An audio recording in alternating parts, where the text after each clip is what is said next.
Okay, hi, good evening. Thank you very much, Ilya. Thank you very much, Dr. Svetlana Pogodina, my colleague, for arranging this meeting. I'm very excited to be here with you today. And actually, let's start with a talk. First of all, I have to stress or to admit that this is only an initial outcome of my first or my current research or part of my research. And despite the fact that I already published an article in Hebrew about this topic, we, as a community of historians, of researchers, we still have lots of work to do in order to be able to somehow complete this research on this topic. And I would like to start from stressing the fact that it has been a long, very long journey to me since the first time I encountered this subject many, many years ago.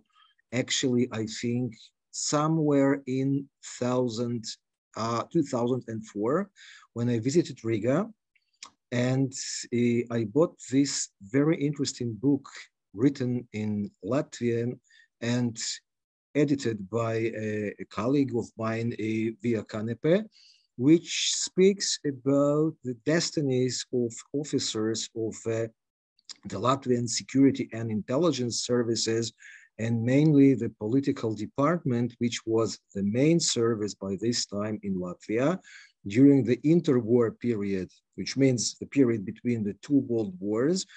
And the book has a very nice, but unfortunately tiny, very small chapter dedicated to the activity of the political department vis-a-vis the local Jewish community.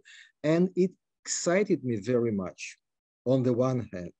On the other hand, it actually gave me an idea to try and to go to the archive, to the Latvian archive, and to try to find there the sources of this chapter, the real documents which served a basis for this publication.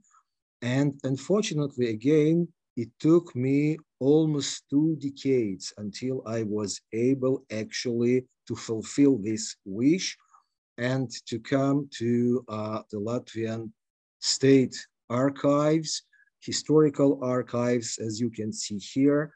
And probably most of you are very well accustomed with this place, which is amazing. And I used to work there for my first research, for my PhD, which Ilya already mentioned, and it is dedicated to the Soviet partisan movement and specifically to its intelligence activity. I'm always trying to see or to find possible new aspects of historical events through the eyes of different intelligence and security services. Mainly, I wrote about the Soviet security services and, as I said, the intelligence activity or service of the Soviet partisan movement. And just recently, I've published another book which speaks about the Polish intelligence and security services during the Second World War. But here, as I said, I just last year in August, I think, about half a year ago, I finally was able to come to the Latvian State Archives to look for these specific documents which were produced by the state political department between the two world wars. And here is the file. As you can see here, I made these photos for you, specifically for the future lecture. And unfortunately to us, only one such file related to the activity of the political department vis-a-vis the Jewish community in Latvia survived until today. I guess that there were much more since the activity lasted many years, at least since the mid-20s and until the occupation of the Latvian Republic by the Soviets in June 1940. But as I said, unfortunately, all we have today is only this specific file, which nonetheless is completely amazing, as I will try to convince you immediately. So let's start. And by the way, I already told you that I've published in the meantime a short article in this Israeli journal called Ha'uma, the nation. And here the thanks goes to my friend and colleague Yossi A. Achimeir, the editor of this publication, of this journal, who actually allowed me to publish the first initial outcomes of my this discussed research. So it already exists in Hebrew, but still not in Latvian or other languages. Probably and hopefully this will be possible in the future. So we will start from the first description of the Latvian political department, which was a very interesting organization. And it existed, as I already said, in the interwar period, after being established in the beginning, shortly after the establishment of the Latvian state, after the first, World War, and it was established in the beginning of 1920s. And its headquarters had been located in this very nice, beautiful house on, as you can see, Alberta Street in Riga, which is in turn located in a very nice district of Riga, where many embassies were located then and still are located today. And the building itself was built by a very famous architecture named Michael Eisenstein. And here, from the very beginning of the process, the political department was sitting and acting. And he had, from the very beginning, since the Latvian state was and still located close to the Russian border, its security service had multiple very important functions. And first of all, of course, struggling the encroachment of the Soviet intelligence, of the Soviet propaganda activities. And here I put the picture of the Soviet embassy, which was located in the same place where today the Russian embassy is located, on Kalpaka Boulevard, again in the center of the city of Riga. And the Soviets were handling their network of spies, local spies, Russians and Latvians and Jews all across the country, and specifically, of course, in the capital.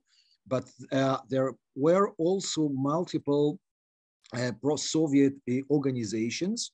And of course, the quite big Russian community. Many Russians used to live in Latvia prior to the establishment of the independent state. And also many of them came to Latvia after the Bolshevik Revolution in Russia itself. So the community was quite big. And at least some of its members had some ties with the Soviet embassy and also, of course, of the Soviet intelligence. But there were also, as you can see here, the Germans. The Germans they were very active in this specific region before the First World War and during the First World War, as we know, and also during the interwar period, and especially after the Nazis came to the power in Germany in 1933. So the location, the very proximity of the Latvian state in Riga to the Soviet border, as I said, made this place very attractive to them. And they also, as the Russians, exactly as the Russians, they were the spies were sitting in the German embassy and handling networks of their own local spies and gathering information about the Soviets, but also about the British. And the British were very much active, and the Swedish intelligence also were very much active in Riga. So Riga became actually a kind of espionage hub in the interwar period. So the Latvian security service, the political directorate, became quite busy with struggling different foreign intelligence services, and especially, as I said, especially, of course, the Soviets. And as you can see here, I put you two very interesting pictures. The first one is of the Soviet GPU or GPU defector called Nikitin. I wasn't able to establish his real name. He appears in the publications of this time as Nikitin, and also in the book of Kanepe, which I mentioned earlier. And he escaped to Latvia, as you can see here, in 1927. And also another very interesting story was of a very high positioned agent of a political department within the local Latvian Communist Party. And he was handled there for quite a long period of time and was only discovered after the Russians, the Soviet, occupied Latvia in the summer of 1940. But among all this activity, which was quite busy also without the Jews, as we saw just recently, also arose this specific subject, which is the core issue of our today's meeting. And actually, we are talking about, as I said, in 1933, the Nazis came to power in Germany and immediately started anti-Jewish repressions across their country. And one of the key issues or key avenues of their activity against the Jews was the boycotting of Jewish businesses, of a Jewish trade in Germany. And as you can see here, a few pictures which actually deliver the atmosphere of this time in Germany, of this persecution of the local German Jewish population.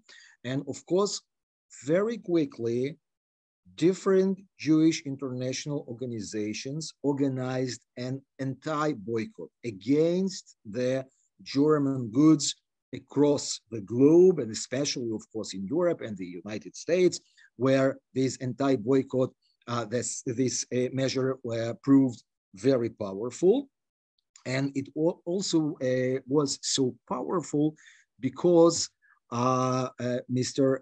Vladimir Zeev Jabotinsky, the leader of the so-called revisionist movement within the World Zionist movement, actually supported the boycott. He saw the activity of the new German government, as you can see here, as actually an attempt to annihilate the German Jewry and its entire life in the German country. And he wrote and spoke about the necessity of organizing an anti-boycott, as I already said. And he actually believed that this was the only way to compel the Germans to leave the German Jewry, the German Jewish community alone, to let them live and not to persecute them. So here, as you can see, he wrote extensively in Russian, which was his native language, mother tongue, so-called, and also, of course, in Yiddish and in Hebrew. And he traveled a lot across different countries in Europe and also, of course, in Palestine, in North America. And he spoke enthusiastically about this anti-boycott. So the organization of Beitar, which was the youth movement the youth movement of this revisionist Zionist movement, supported the boycott very much with all means which were or stood at its disposal. And of course, we have to mention that the Beitar movement was established in the early 20s in Riga. Jabotinsky came personally to Riga a few times. He visited in, as you can see, 1923 and also later, and he gave lectures across the country. And so from the beginning, from its very beginning, this Beitar movement established its headquarters in Riga. Later on, it was relocated to Warsaw, to Poland, but in the 20s or throughout the 20s, it set in Riga. And of course, after the relocation to Poland, still it maintained, had very powerful branches, not only in Riga, but also in other places, multiple branches, also in other places across the Latvian state. And since, as I said, the Beitarists or the members of this organization supported the boycott, the anti-boycott against the German goods in Latvia, it quite quickly became a very powerful tool against the German economy. By the way, as you can see, when I visited Riga the last time in last August, I went to this address, mentioned this address, I found it in the internal correspondence of the Beitar movement in the so-called Jabotinsky archive in Israel, in Tel Aviv. I was looking for the specific address in an attempt to find out the address, the location of the headquarters, Beitar headquarters in Riga. So as you can see here, they wrote by themselves in Latvian, Riga Noliktavas Iela number 5, Noliktavas street number 5. So I went to the same Noliktavas street, which has the same name until today. And I found this building. Later on, as I understood, they moved to, in the 30s already, they moved to another location in Riga. But by this time, they still were located here in Noliktavas 5. So I filmed or pictured this place, unfortunately only in night. That was the only free time I had to make picture. But still, you can see it. It is a very nice building which exists until today. And speaking about the boycott and going back to the file, to the archival file that I've already showed you earlier, one of the first things that I found there was this poster in Latvian and Yiddish that as far as I understand, boycott activists handed out, spread at the entrances to cinemas in Latvia in 1933, 1944. And here this poster announces that actually they are going to see a German film, a German movie, and they were forewarned by the boycott organizers not to do this, not to enter the place. And the outcome of this Jewish, but by the way, also other non-Jewish organizations, like some of them were Russian organizations, some of them were social democrats. They supported this initiative by the Jewish community in Latvia. And very quickly, the Germans realized, to their surprise, that not only, of course, in Latvia, but in other places, Jewish and non-Jewish organizations were trying to promote this anti-boycott and against the Third Reich and its economy. And it proved quite successful, quite painful for the Germans, for the German economy. And the Germans, from their side, were monitoring very close this development. and especially in Latvia. And since the local boycott was very good organized, very well organized, and they declared actually their anti-measure by declaring, as you can see here, a boycott prohibition of import of the Latvian butter to Germany.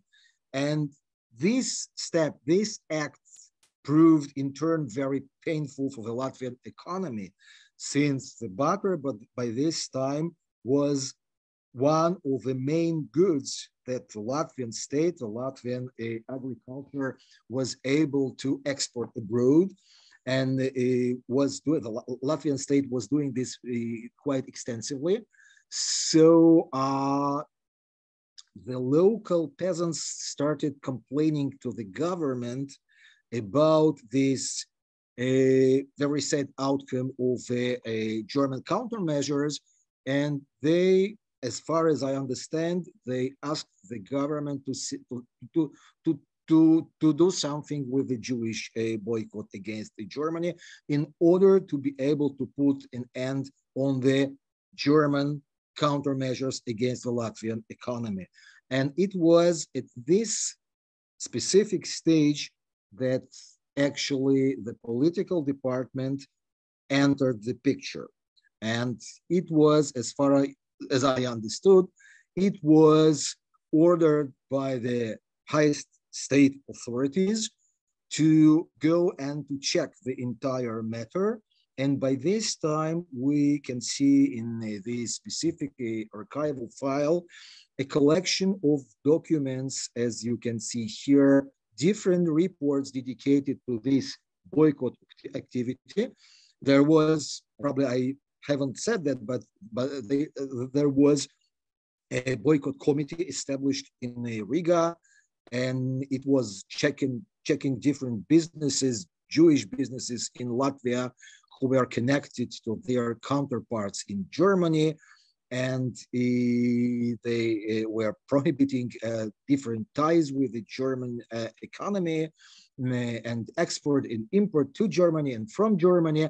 So this committee became very, very active and quite powerful, at least among the members of the Jewish community in Latvia. So here, for example, you can see an agent's report about the debate held in Riga, in Latvia, about the boycott outside Latvia, its features and outcomes. Another example is here, again, an agent's report about one of the boycott's activists named Isaac Kramers, of course, a Jew, a Latvian Jew. And finally, concurrently to the coup d'etat, which I will mention immediately in May 1934, actually the activity of the boycott committee was prohibited by the state, by the authorities, and it ceased to exist, and the boycott ended at this point in Latvia. But here, one more very interesting point, especially Ilya, if you see and hear as a now, so please put your attention to the address of this meeting dedicated to the boycott in the world, to the Jewish boycott and its outcomes in the world. It was held in the beginning of 1934 in Skolas Iela number 6, which is your current address of your community house and also of the museum, the Jews in Latvia. A very interesting finding in this archival file. So going back to the coup d'etat, which was performed by Karlis Ulmanis in May, as you can see here, May 1934. It was quite a quiet coup, unbloody coup, and actually I wouldn't like to go into details right now, since this is a completely different story. But the only thing that I would like to stress is that the main body of the prosecution after the coup d'etat fell on the heads of the left-wing parties, and especially social democrats.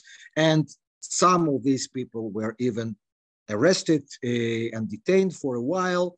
Some of the right-wing activists, like Telminch from Perkonkrusts, were also detained and held for even some years in the prison.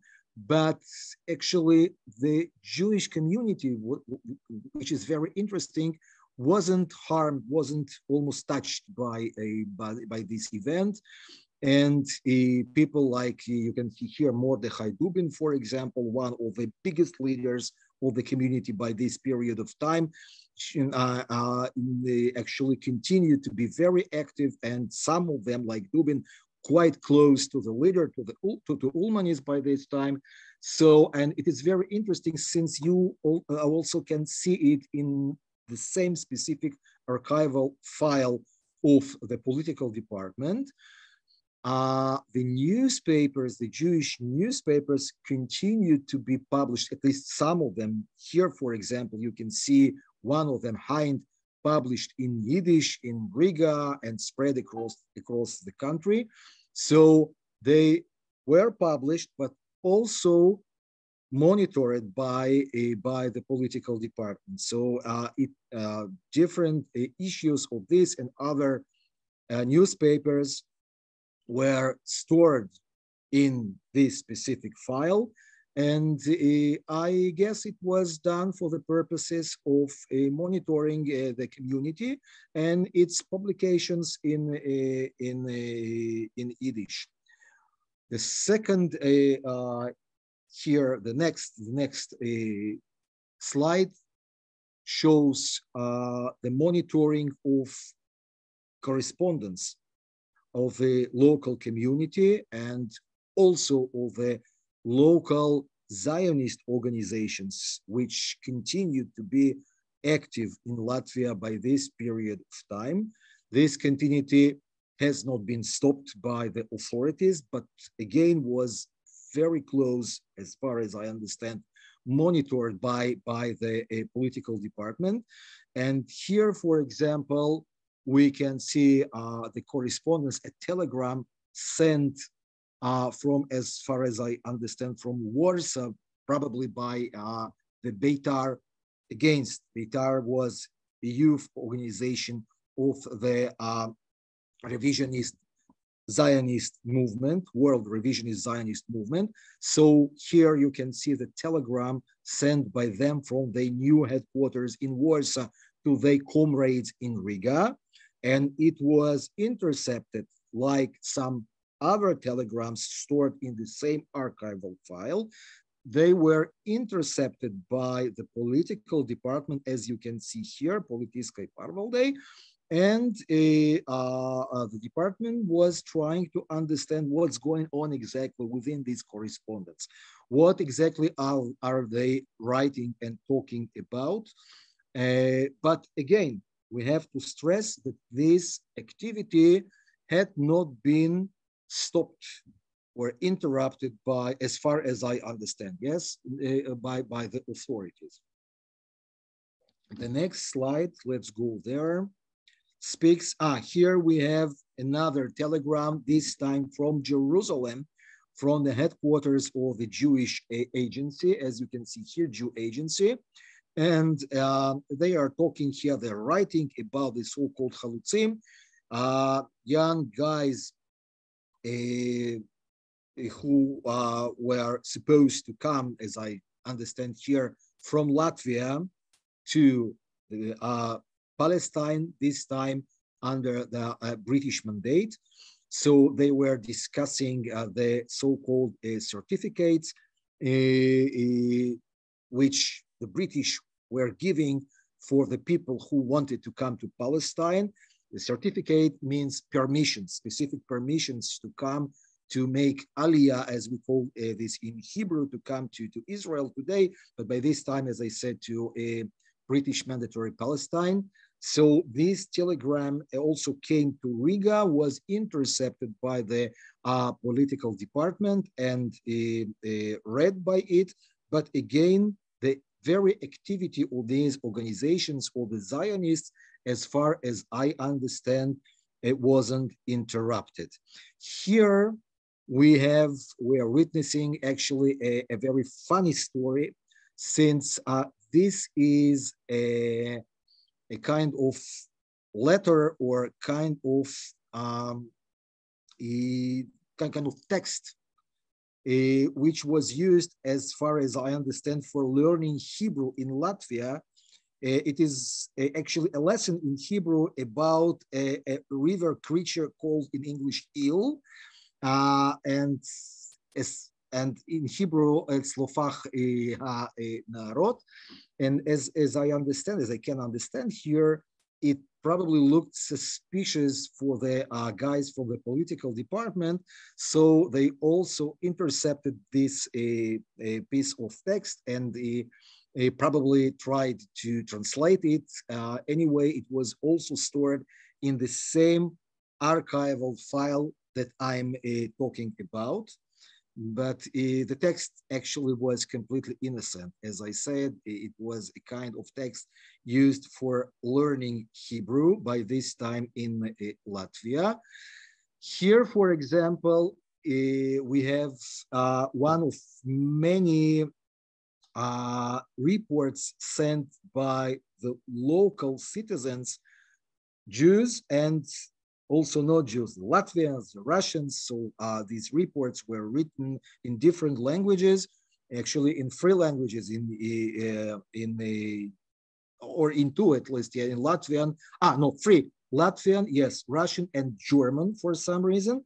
So different citizens were trying to inform the political department about different allegedly suspicious activities of different Jewish organizations across the country. And as far as I understood, the political department was reading these reports, was stockpiling them, but I saw no reactions, actually, at least in this specific archival file, which survived until today and which I saw. We see no actual reactions, only different such reports coming from different parts, mainly from Riga, but also from other parts of the country. Speaking about the people and organizations which were nonetheless hurt by the coup d'etat of Ulmanis, as I said, they mostly belong to the left-wing organizations in Latvia. And one of these organizations proved to be so-called Poalei Zion, a Jewish left-wing or center-left, I would call it, organization, which was active in Latvia. And here you can see one of its leaders by the time, whose name was Max or Moisei or Moishe, earlier probably Lazarson. He was a very interesting person. He was born outside Latvia and he made a very nice career in Russia prior to his coming or to his escape to the West and coming to Latvia in the mid-20s from the Soviet Russia. And quite quickly afterwards, he became a local Latvian politician and also was a member of the Latvian parliament, Saeima. So he became a quite well-known person in the interwar Latvian politics. He was arrested after the coup, after the Ulmanis coup, and put in a camp near Liepāja, but afterwards released from his cell and actually compelled to leave the country, firstly to Palestine. Here in Palestine, future Israel, He participated vividly in establishment of the Tel Aviv University, which is today my university also. And afterwards, he moved to the US and actually became a professor there. He was a lawyer, by the way, and financist, and a gifted one. And he passed away in, as far as I can recall, in the mid 50s. But here, actually, he was connected to the Latvian political history, and he was arrested. And you can see here different, or at least a few such reports that I was talking about earlier, which was actually or were dedicated to him personally and were sent by a different. Can you hear me now? Since I see that my internet is unstable, because I think for this thunderstorm, everything is fine. Okay, thank you very much. So different people were sending, he looked suspicious to them because of his left-wing activity during the 30s, early 30s, prior to the coup d'etat. And I found a few reports by different citizens sent to the political department about his allegedly suspicious activities in Latvia, and calls to check him and his activity of him, of course, and his comrades in Poale Zion. Another very interesting phenomenon that I found in the file was the monitoring, as you can see, Uziņamin's report, the monitoring of Latvian Jewish citizens who were refused entry to the British mandate.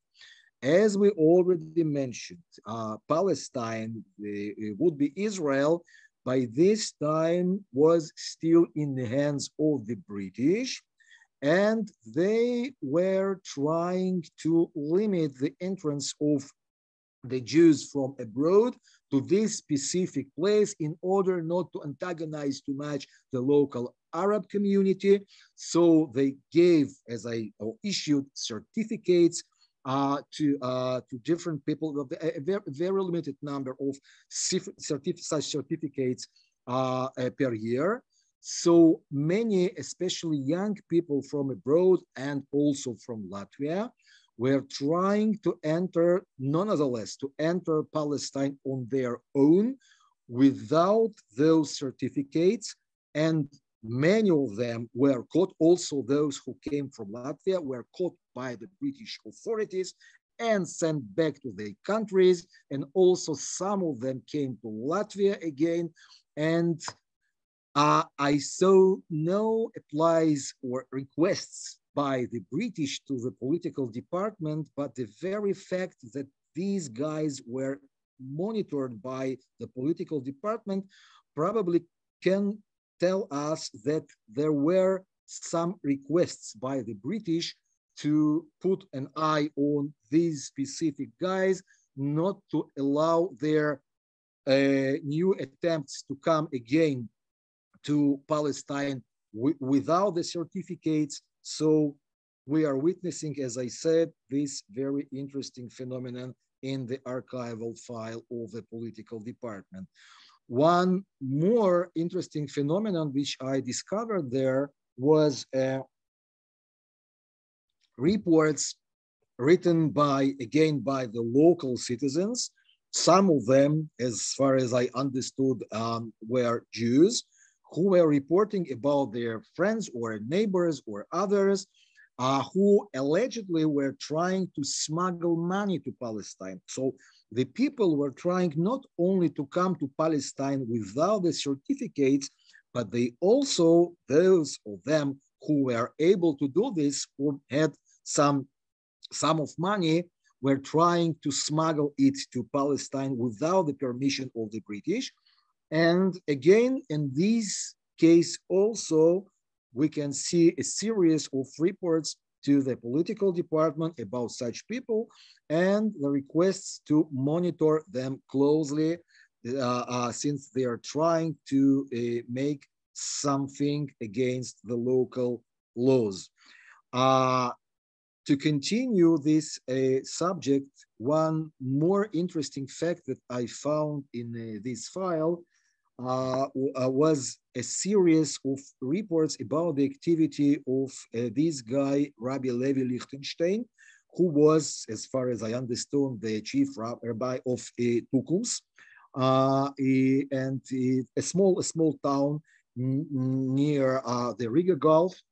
And there was a small community, but it appears in the file that not so few Jewish young people were coming to Tukums to Rabbi Levi Lichtenstein to arrange false marriages, and for which purpose we know that the mentioned certificates which the British gave or issued per year, they were given to a single person. But a married couple was allowed to enter Palestine under the same certificate. So in order to be able to enter more people, more young Jewish people to Palestine, such marriages had been arranged in different places, not only in Latvia, not only in Tukums, but also in other places in Latvia. And also we know this phenomenon from Poland, for example. And here, when I started to lecture, to talk about my findings in Hebrew here in Israel, I was sent these very fruitful, very helpful remarks by my audience from Israel, who wrote me that, yes, they already came across the same phenomenon in Tukums while looking into the local Jewish documents.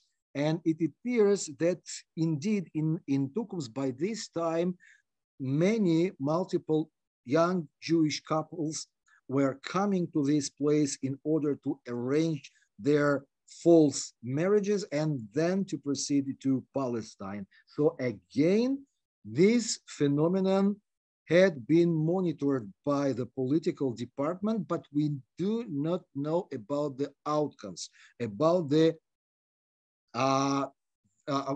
activity which was undertook after getting these reports. Probably there was some another operative files, but I haven't seen them, unfortunately, in the Latvian state archives. And after the story of the Jewish economic boycott against the German goods, another, I would call it big story, which I found in the file, is related to this very sad event in June 1938. A member, an activist, and actually a fighter of the same Beitar organization, which was, as I said, established in Riga in 1923. So the organization had many branches later on in Poland and in other European countries and in North America, but also in Israel. And many of its members, then when they came to Palestine, to British Palestine, they continued to be active within the organization. And one of such members, called Shlomo Ben Yosef, who was involved in certain activities against the Arabs in Palestine, was caught by the British, and as you can see here, killed by them in June 1938. The British published before the execution that he will be executed, actually, and this became a very well-known fact, and there were multiple demonstrations against the British plan to execute Shlomo Ben Yosef in Palestine, but the British gave not up and actually murdered him. And in this specific day, 29th June 1938, a big demonstration, according to the documents of the Latvian political department, a big demonstration took place next to the British embassy on Alunana Street, number 5, which also still exists. The street itself and the embassy.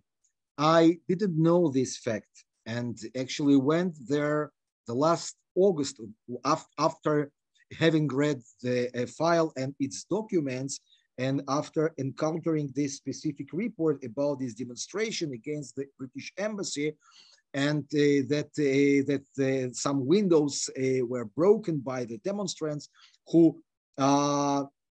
were throwing blocks, stones to those windows. So I went there, and to my astonishment, I discovered that the British embassy is still located in the same place on Alunana Street number 5. So I filmed it, yes, but the fact is very interesting. We know for sure, I haven't seen information about such demonstrations, the not so peaceful demonstrations in other places across Europe, but here in Riga, as I said already, the Beitar movement was very active, very powerful, and it had multiple activists who wanted to demonstrate against this act by the British in Palestine. So they came to this place next to the embassy. They broken the windows of the embassy, and the entire matter was delivered not to the regular police, but rather to the political department, since they, as far as I understand, foreign representatives were involved in this matter, and the embassy, the British embassy, suffered, as I said, broken windows, etc., etc. So the political department was ordered to intervene and to check the entire case. Actually, we have a few documents dedicated to this event, and in the end, again, here are only the outcomes of this checking, but no measures mentioned. So again, I guess that probably there must have been another file, operative file, which stockpiled information about the measures taken after the investigation. But here, at least, we have this information about the event itself, which again, I'm stressing, was very interesting, quite unique, and about the investigation undertaken by the political department. And in the end of the process, unfortunately, as most of us know, in June 1940, the Latvian state ceased to exist and was occupied by the Soviets after about a year after the agreement between the Soviets and the Nazi Germany. And the Soviets entered, and this guy called Alphonse Noviks, who previously was a prisoner in Latvia, political prisoner in Latvia, and a client of the political department, now became the NKVD chief of the entire country, of the entire security apparatus, security and terror apparatus, political terror apparatus imposed by the Soviets in the country. And here you can see also the headquarters of this organization, of the first of the NKVD and later on of the KGB, throughout the entire Soviet period until the downfall of the Soviet Union and withdrawal of the Russians from Latvia in 1991. This was the place, a very notorious place known to most of the Latvians and of course of the citizens of Riga. So the Soviets imposed their own rules on the local citizens, and they were arresting the local elites, arresting, and some of these people caught by the Soviets were even murdered by them or sent to the prisoners, to prisons, to the camps of Gulag in Siberia and other places across the Soviet Union. And of course, the president, leader of the Latvian state, Karlis Ulmanis, paid by his own life somewhere in 1942. And the director, the second director of the political department, Yanis Friedrichsons Krauja, who managed this organization since 1934, was also arrested and detained, interrogated by the Soviets, and died in 1941. But we have to stress the fact that the Jewish community suffered a lot. Many of these communities' leaders were also arrested by the occupying authorities. And the person which I already mentioned today, who was quite close to Ulmanis, Mordechai Dubins, a Latvian politician and a leader, as I said, of the local Jewish community, a religious leader, he was also detained and sent to Russia, and he tragically passed away already after the Second World War in 1957. And the less known fact is that also the representative, the leader of the Beitar movement in Latvia, Estonia, and Finland, David Varhavtik, also was caught, arrested by the Soviets, interrogated, and sent to one of the Gulag camps. But he managed to survive the war and the detention, and came back to Latvia and later on also to Israel. But this was quite a unique story of success. Many other members, activists of Beitar were arrested by the Soviets and imprisoned, and others died during the German occupation in Latvia.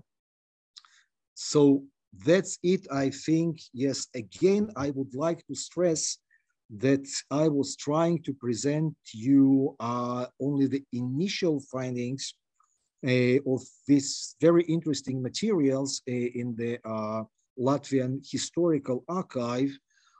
We still have a very long road to pass, since until today, I saw no other files of this same organization in this archive.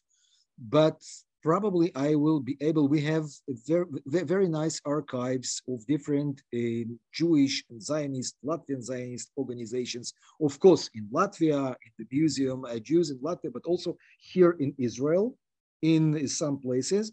So probably it will be possible to dig into these archives here in Israel, for example, and try to find some testimonies of the Latvian Jews who, luckily to them, were able to come to Israel, or even earlier to Palestine, to British Palestine, and probably they gave us or to other people some testimonies about this period of time in Latvia and their personal encounters with the Latvian security authorities. So there is still a chance, a possibility of finding more materials, and I'm very much looking forward to seeing these the fascinating facts here in Israel and also in Latvia. But one more point that I would like to stress is that actually the relationship between the state, Latvian state, interwar state security and the local Jewish community wasn't so painful as at least to my opinion, at least according to my understanding. We can see from this specific file that quite a lot of Jewish citizens were openly writing to the political department, raising different questions, etc., etc. For example, teachers in a Jewish school in Riga who were complaining about different things and so on. So the people obviously were not afraid of this organization. This was not a kind of notorious NKVD in the Soviet Union.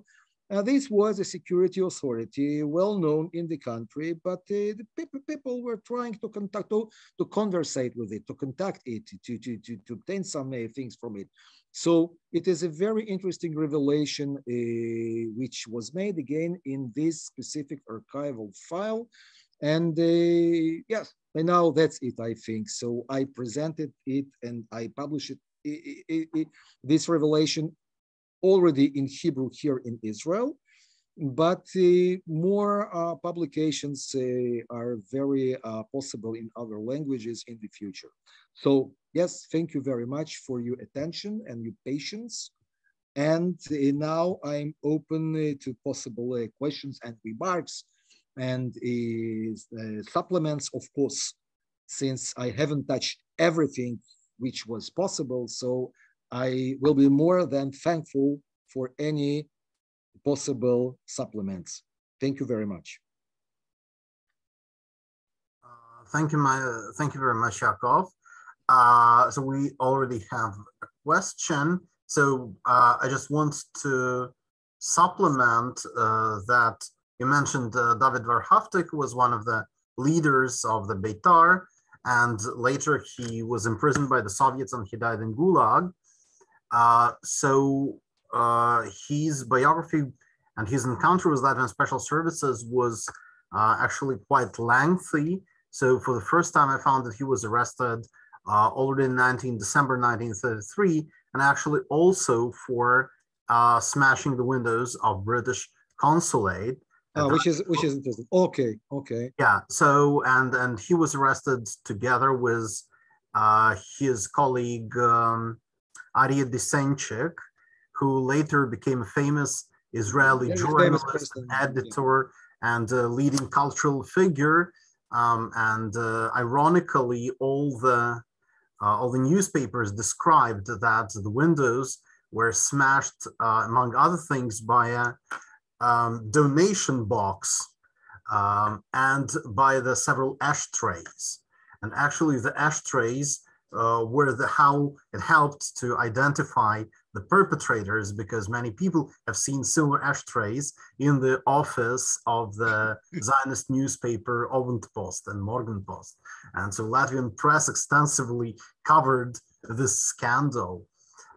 So obviously the encounters were numerous, and also important thing to note, which I think very few of our listeners know of, and unfortunately me neither, and to my knowledge, almost none of our colleagues, except for historian Insa Dreymane, dipped into it. In 1940 and 1941, several Jews were arrested and deported on the accusation of being the political department agents or informers.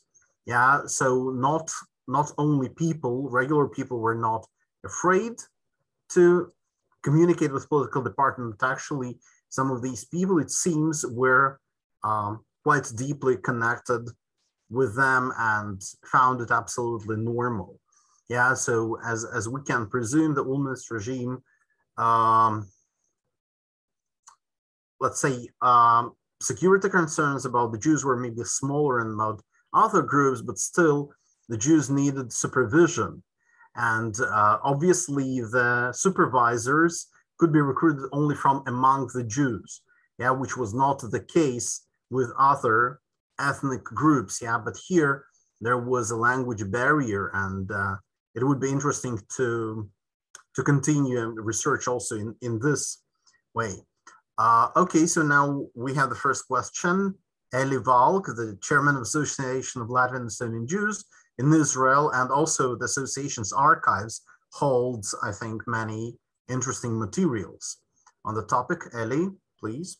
Yes, but first of all, excuse me, Eli, thank you very much, Ilya, for this supplementation, yeah, which is very interesting and fruitful, and yeah, and I will be happy to dig into this story later on. Okay, so please, yeah. Eli. Yeah, now I imagine that Yaakov knows about the book, a big, not a book, an register of arrivals from Latvia, which can be found in the Central Zionist Archive in Jerusalem. And I'm relating to this because you mentioned the fictive marriages So my mother arrived in Israel also on the fictitious marriage to somebody. And when in 1950s, not the Parval, but a real KGB from the same Sturmnama,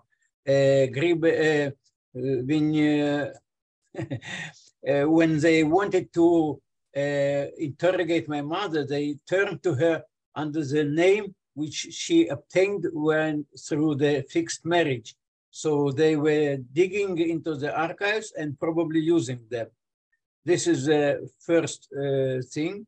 The other one is that our archive in Shfaim, which is not in Kibbutz Shfaim, which is wrongly mentioned usually, but in the educational center Shfaim, we do have about 4,500 pictures, photos. I'm not sure that we have too much documents about this period of time, but most of them are shared with the Central Archive of Beit Jabotinsky, which we are very close cooperating. And also, you mentioned David Barhaftik. David's brother was active in Lehi, and David's brother was working in the Israeli embassy in Moscow in the 50s. So you see, your lecture is covering a period of rather expanded period of our history. Thank you, Yaakov. Okay, thank you very much, Eli. And of course, I know you possess a very nice, very unique collection of documents. And I have an intention to visit you very soon and to try to find also there are some things related to this specific interwar period of time in Latvia. Thank you very much. Okay, any other questions? Please feel free because the story or stories actually Yaakov is sharing are quite unique, and I'm not sure that there are many people who can discuss these issues, so please use this possibility. Probably from our Latvian colleagues, something about the political department and its attitude towards the minorities in Latvia. Not also, I know in this specific book edited by Kanepe, there were also chapters dedicated to their activity vis-a-vis the German local community and also the Belarusian community. So yeah, they were quite busy during this period of time. But as you mentioned, Ilya, rightly, they posed no very big threat to the Latvian independence. They were not very tightly connected to the Soviets or to the Germans. So yes, the primary concern by the political department was actually the existence of the quite big Russian community in Latvia, and also by the existence of the big and powerful German community, very well connected to the Third Reich. Yeah, so the Jews were in a better position in Latvia by this time. I think it's important that also to the extent I went a little bit through some of these documents a while ago, we see that actually the political police was not concerned with the issue of the Jewish involvement in the communist movement. Yeah, so what we know of a long existing myth of Jews being fervent communists, so it seems that for Latvian political police, it was not a primary concern. I mean, in early 20s, they would be strongly monitoring all kind of Jewish left-wing organizations, many of which indeed were connected with the Soviets, but it seems that in the 30s, they did not see it as their primary concern, and so they were looking for a hotbed of communist movement, not within the Jewish circles. We have a comment in the chat. Yeah, so we have thank yous, and then we have a comment from Paula Opperman, who, I don't know, Yaakov, if you know Paula. So she wrote her PhD and defended her PhD thesis on Perkonkrusts during and after the Second World War, and she worked extensively. So I'll read. the political department had the local fascists under surveillance, and in these files, some reports note clashes between Jewish and Latvian youth. I would be happy to share those if you are interested. Okay, and, very interesting and insight. Paul is on the train now, that's why. Okay. So rather than speaking. Yeah. Okay, so I'd like to thank her very much. Okay, so the idea is not to go only exclusively to the so-called Jewish file, but also to see into the German or Nazi files, which is okay, very nice and fruitful idea. Thank you very much. Yeah, I would like to see those things. And I would like to add something to your previous words. Not only the Jews, many Jews in Latvia and Riga were not connected to the communists. We can see in this specific Jewish file that some of them, or even quite many of them, were trying to report the political department about the activities of the communists and of the Jewish communists in Latvia. Yeah, so this was the actual situation by this time. The actual attitude of the many members of the Jewish community to these activities by the communists in the country. Yeah, I think also there obviously you know, but I just want to remind to some of our guests that there is a great resource, the periodica.lv portal maintained by Latvia's National Library, and they are scanning the newspapers and generally periodicals from the era, which obviously also gives an enormous amount of information, and particularly it helps to cover the period when for which there is no documents from the political department collections. So this is also a very interesting source.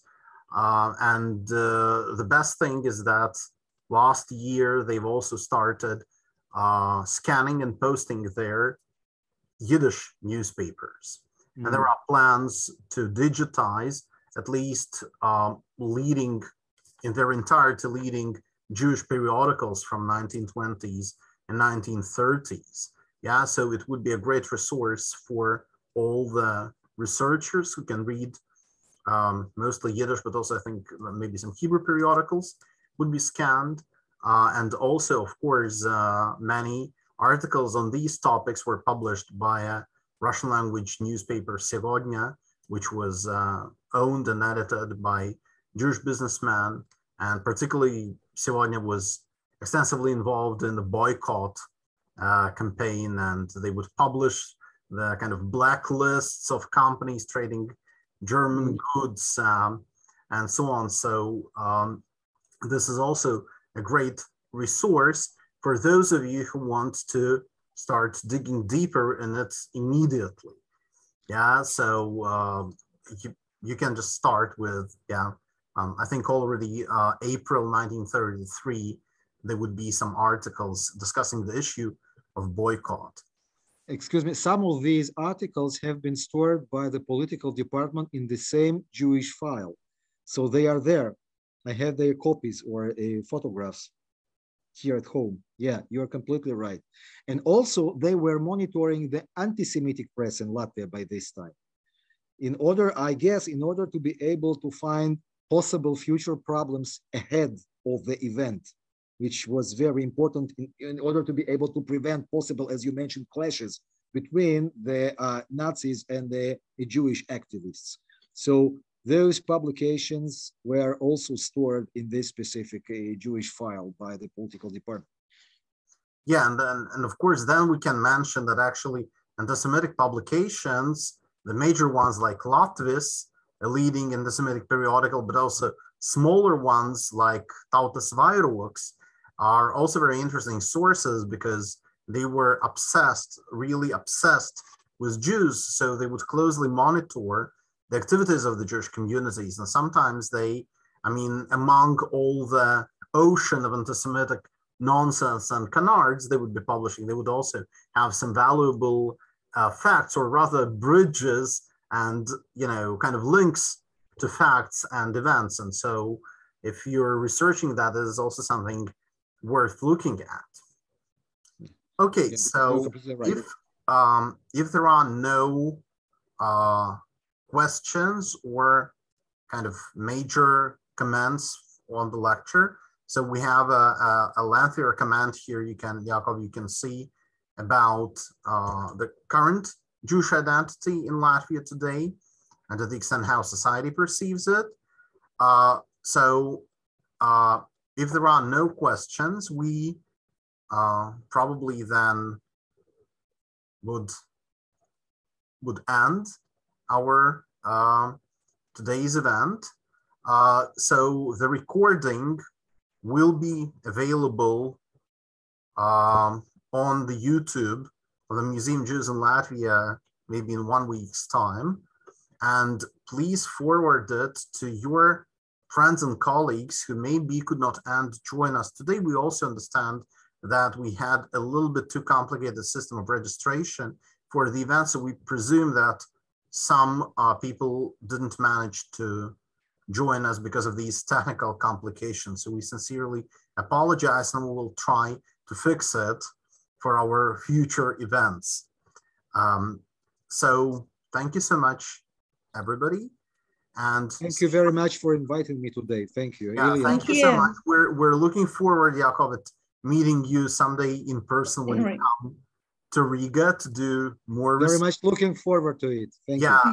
So if any of our listeners today have any questions, can they write to you? Definitely. Can we share? Yeah, so definitely. if somebody is interested, you can ask us, and we'll share Dr. Falkov's email. So please attend also our events. We'll have many more events this year, online and hopefully offline. Thank you so much. Have a great evening. Thank you.